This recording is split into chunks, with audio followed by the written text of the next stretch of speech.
I recommend visiting Peru for a longer period or considering moving there? Well, in my opinion, not anymore. Before we dive into it, let me briefly explain that this is not an AI-generated text. It is completely written by me. Yes, it is a borrowed voice, because I have a German accent and I want everybody to understand me. So, sit down, grab a coffee, and while I speak, enjoy my videos from beautiful Lima. I don't show my face, because one rich guy told me once, if you are not paid upfront, don't show your face. I am really surprised how the internet lies about Peru or doesn't show the whole picture. All these YouTubers and influencers just want to show everything positive. I don't really want to see negative, not at all. That would be a lie. But also, if someone just shows the positive side, it's also a lie. Why do these influencers do that? Are they scared of something? I am not. I don't give a s. I tell you exactly how it is. I am visiting Peru every year for a couple of months, and I can see it's going from bad to worse. Yes, there are some very good things about Lima, which I love and still consider buying an apartment there. But is it worth it for a newcomer? Well, you have to consider a couple of things and compare them with other countries of Latin America and with Asia as well. Let's start with the positive things, which I also finished this video with. There are 4 positive and extraordinary things in Lima. 1. Lower criminality. 2. Very beautiful areas of Miraflores and Barranco, especially the view of the sea. 3. Perfect weather, I would say Medellin weather, but only for 5 months, from December until April. And 4. Very positive energy. I will come back to these 4 things in more detail at the end of the video.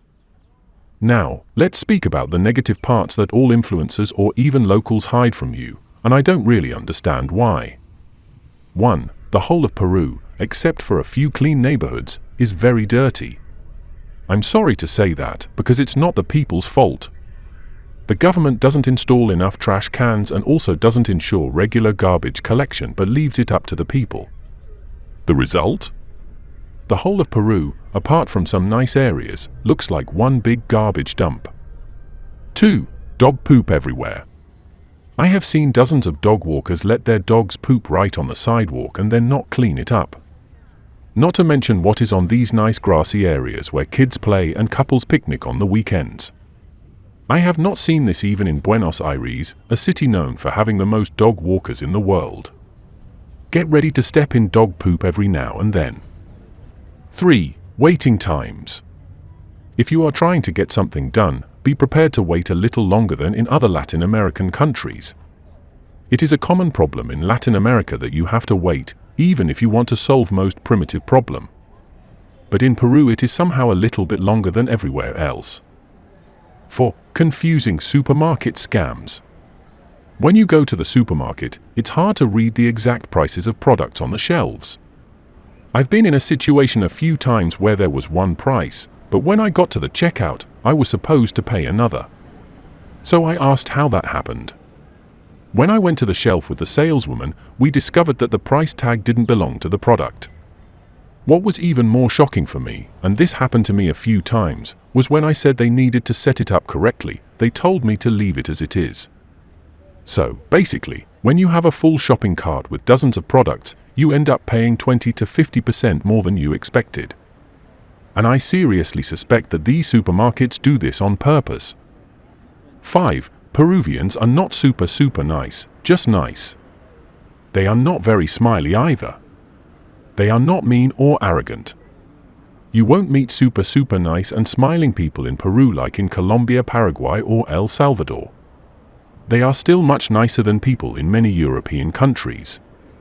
But compared to other Latin American or Southeast Asian countries, they are far behind. This is not a negative thing, and I personally don't mind it. You just have to realize that Peru doesn't offer the usual South American niceness. 6. It's getting expensive. I don't have to explain to you that if we call something expensive, it means that the price for the quality is unreasonable. In other words, something can cost 20% cheaper than in the USA or Europe, but if the quality is worse than 30%, then it's expensive. This is exactly the case in South America in recent years. In countries like Uruguay, Chile and Argentina, they have completely gone crazy. Prices are already higher than in Western countries, but the quality has remained at the same low level. On the other hand, Peru has always had an image of good value for money, which unfortunately has been vanishing in the last years. Recently I was in a bar next to Kennedy Park with a friend of mine, and we paid 66 soles for 2 small beers, which is exactly $10 for a 1 beer. Restaurants can easily charge you $25 to $30 for chicken and potatoes. Peru is definitely not as cheap anymore as it used to be. It seems like a scam. Rent and ingredient costs are 3 to 5 times lower than in Western countries. Wages? All restaurant owners pay their employees minimum wage, which is around $400 a month. Basically, their costs are 60 to 80% lower, but customers pay only 10 to 20% less than in Western restaurants. Sometimes the prices are even as high as in Germany or the UK. So where does the huge profit go? Of course, into the pockets of the greedy restaurant owners. No wonder it feels like a scam. Similar story with the apartments. They are in very bad condition. Sometimes there is no hot water, and when there is, the water doesn't flow normally, it just drips. In other words, the quality is 40 to 50% lower than Western standards, but the prices are only 10 to 20% lower. That's why it is expensive. 7. The food. The last point is very controversial, but I have to mention it. Peru has an image that it serves the best food in the world.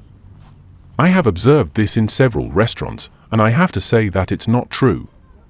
Most Peruvian food consists of chicken, fried potatoes, and some sauces. The sauces are tasty, but that is because they are full of sugar and unhealthy oil. Yes, I admit that the food tastes good. However, making food tasty and unhealthy is not a rocket science. The food is made from cheap ingredients.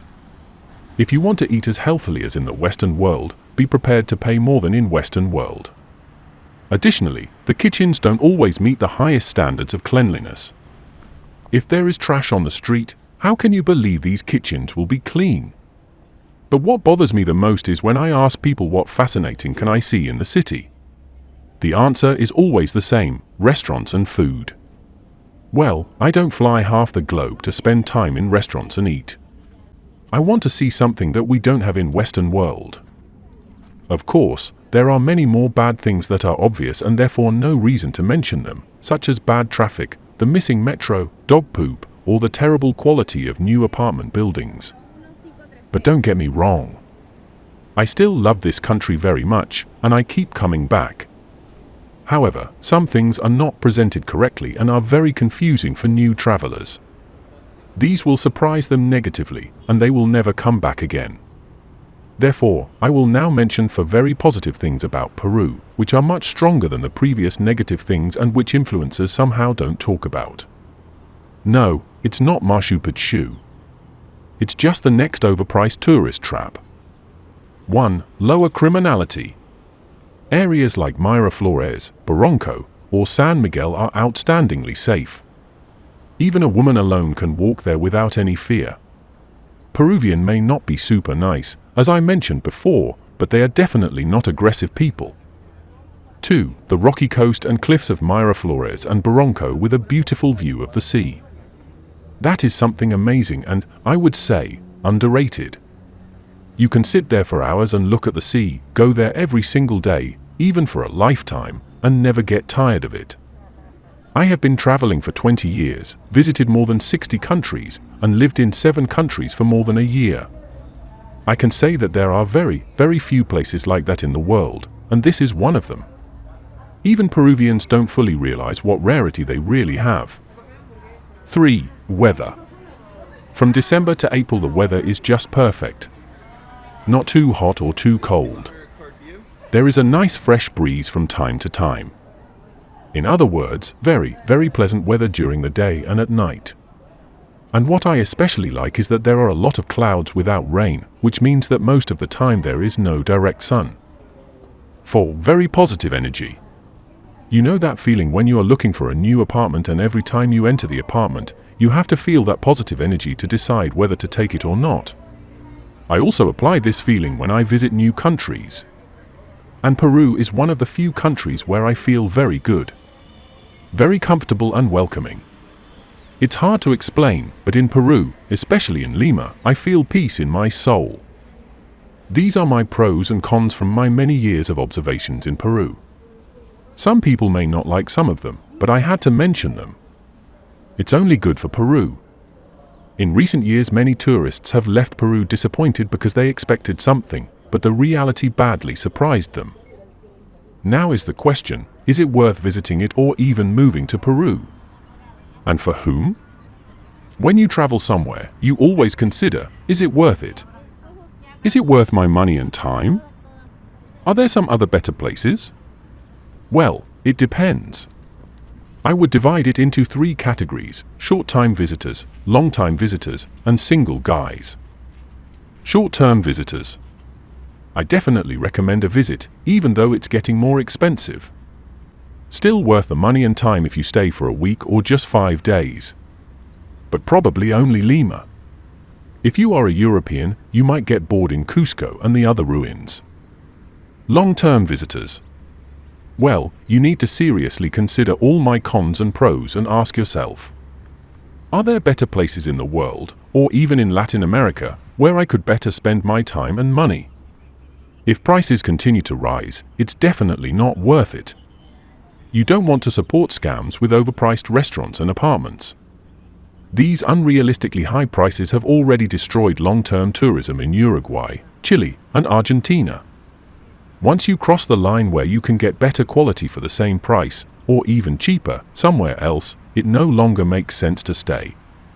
For example, in Miraflores you can pay $1,200 to $1,500 a month for a half-destroyed apartment.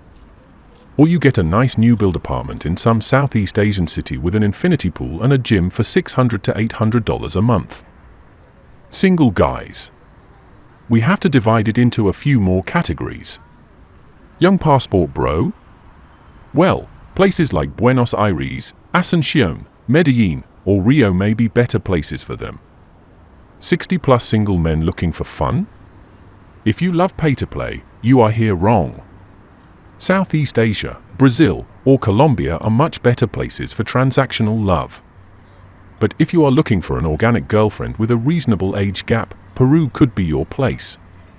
In Miraflores, I saw a couple of times an older Western man, around 60 years old, walking hand in hand with attractive women in their 30s. It always seemed to me sincere and organic. These women were at most 25 years younger than the guy, which is still an acceptable age gap. That was my analysis of the beautiful country of Peru, especially Lima. I personally love coming back again and again, and if the prices don't grow crazy like in Uruguay or Chile, I would definitely buy an apartment in Miraflores one day. If you like this video, share it with your friends. Have a nice day and see you in the next video.